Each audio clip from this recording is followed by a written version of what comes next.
19 মে আমাদের জেলা প্রশাসক সাহেবের সম্মেলন কক্ষে আমরা একটা মিটিংয়ে বসছি। ঠিক সেই মুহূর্তে ডিসি সাহেব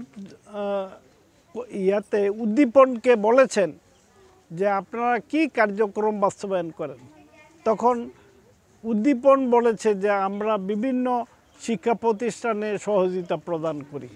সেই প্রেক্ষিতেই আমি তখন বলেছি যে স্যার আপনি একটু বললে এই উদ্দীপন সংস্থা একটু এগিয়ে আসবে এবং আমাদের এই কার্যক্রমটা বাস্তবায়ন করতে পারবে। উনি তখন উদ্দীপন বলেছে যেহেতু আমাদের ফাইন্যান্সিয়াল ইয়ারে জুন মাসে শেষ হয়ে যাবে, এই জন্য আমরা এই অল্প বাজেটে এটা দিতে পারবো। আমি কি ঠিক আছে, আমাদের এই শিক্ষা প্রতিষ্ঠানের অবহিত, সুবিধাবঞ্চিত, পিছিয়ে পড়া এবং অসচেতন এই চরাঞ্চলের ছাত্রছাত্রীদের লেখাপড়া করে তাদেরকে যে ভিক্ষার চাল কারা রাখারা কথায় আছে, তো আমরা যা পাই তাই লাভ আমাদের। তবে উদ্দীপন সংস্থা বলেছে যে তাইলে ঠিক আছে, আগামীতে ইনশাল্লাহ চেষ্টা করব আমরা বরাদ্দ দেওয়ার জন্য। তো এই মুহূর্তে এই জহিরুল হক সাহেব এবং জাহান আলম সাহেব দুইজনই আমার সাথে চাঁদপুরে ডিসি সাহেবের সাথে মিটিং করে, তারা জানে, তারা বলছে যে ঠিক আছে আপনারা এখানে যাব এবং দেখব। সেই প্রেক্ষিতে আমরা এখানে আসছি।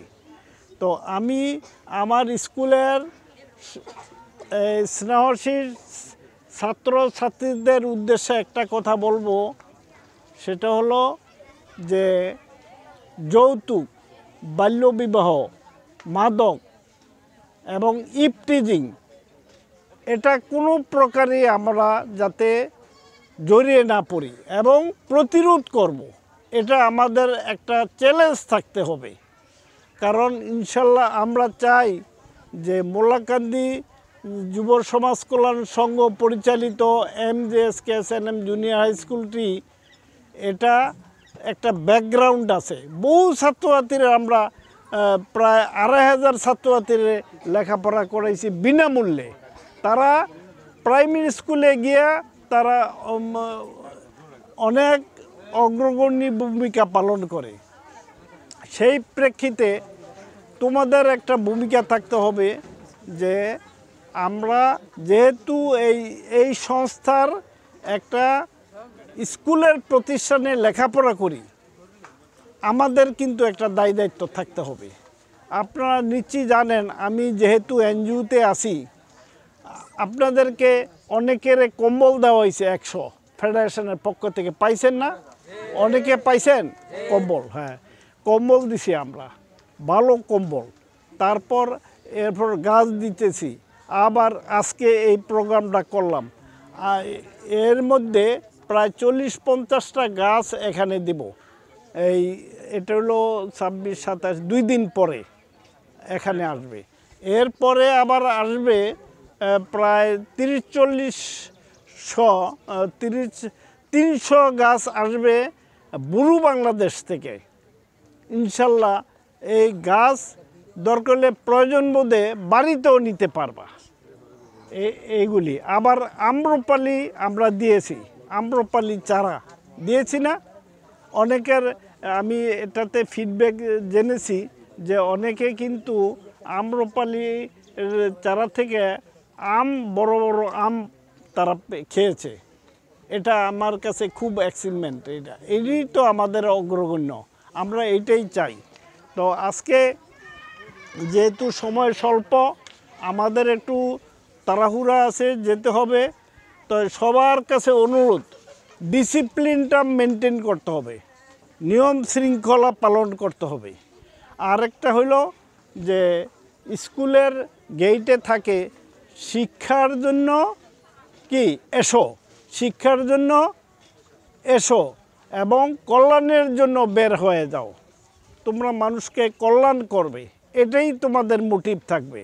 বাড়িতে খাওয়ার আগে হাত ধুইতে হবে, হ্যাঁ, পায়খানা করার পরে আমরা যে ল্যাট্রিন দেই সেটাতে প্রত্যেকে ল্যাট্রিন ব্যবহার করব এবং সাবান বা ছাই দিয়ে হাত ধোবো। এটা আমাদের কিন্তু পালন করতে হবে। এটা যেহেতু আমরা সচেতন, আগের সেই দিন নাই। আগে দেখা গেছে 2009 সালে আমরা যখন স্কুল করছি তখন এইটা বললে মুচকি হাসতো যে এইটা আবার কি বলে, কিন্তু এখন তাই এই যে 12-14 বছরে অনেক অগ্রগতি হয়েছে আমাদের মধ্যে, ফিলিংস এসেছে। তো সেই হিসাবে আমি চেষ্টা করব ইনশাল্লাহ এনজিও ফেডারেশনের পক্ষ থেকে, যেহেতু আসি আমার ভাইয়েরা আছেন, উদ্দীপন আছে, বুরু বাংলাদেশ, TMSS, ব্র্যাক, তাদের কাছ থেকে আমি চেষ্টা করব ইনশাল্লাহ যে কোনো প্রকারের সুযোগ সুবিধা এখানে দেওয়া যায় কিনা সেই হিসাবে। তবে তোমাদের একটা ডিসিপ্লিনটা থাকতে হবে। একবার ইউনুস সাহেব 5 বছর আগে ইউনুস সাহেব আমারে বলে যে আপনার স্কুলের একজন ছাত্রী বাল্য বিবাহতে জড়িয়েছে, এক মেম্বার এটা অভিযোগ করছে। তো এটাতে যাতে আমরা কোনো প্রকারে না জড়াই, খেয়াল রাখতে হবে। আমার মুটিক থাকতে হবে, আমি লেখাপড়া করব এবং এই স্কুল হাই স্কুল শেষ করে তারপর কলেজে যাব, কেমন কলেজে, তারপর বিশ্ববিদ্যালয়ে যাব। এই মোটিভ আমাদের থাকতে হবে, তাইলে আমরা প্রতিযোগিতায় অংশগ্রহণ করতে পারবো। তাই আজকে সবাইকে ধন্যবাদ। আমার ইয়াতে প্রধান শিক্ষক সাহেব আমাকে হতাশ করেছিলেন যে স্যার ছাত্রছাত্রী পাই কি না, এটা একটা ব্যাপার, সব বন্ধ। আমি কি 10 জনও যদি পাও তার মধ্যেই প্রতিযোগিতা হবে ইনশাল্লাহ। এখন চাই দেখি যে অনেক ছাত্রছাত্রী এসে গেছে, অনেকই বহু। আমরাও ইনশাল্লাহ আগামীতে আমাদের সংস্থার পক্ষ থেকে স্পোর্টস দেব, বার্ষিক ক্রীড়া বিভিন্ন। তোমরা প্রতিযোগীর একটা প্র্যাকটিস করতে থাকো, আমরা করব এটা। এবং বই পড়তে হবে, বই 24 আওয়ার্স বই চিন্তা করতে হবে, যে বই যতই পড়িবে ততই শিখিবে, এই মোটিভটা মাথায় থাকতে হবে। তাই সবাইকে শুভেচ্ছা এবং অভিনন্দন জানিয়ে আমি আমার বক্তব্য শেষ করছি। খোদা হাফেজ।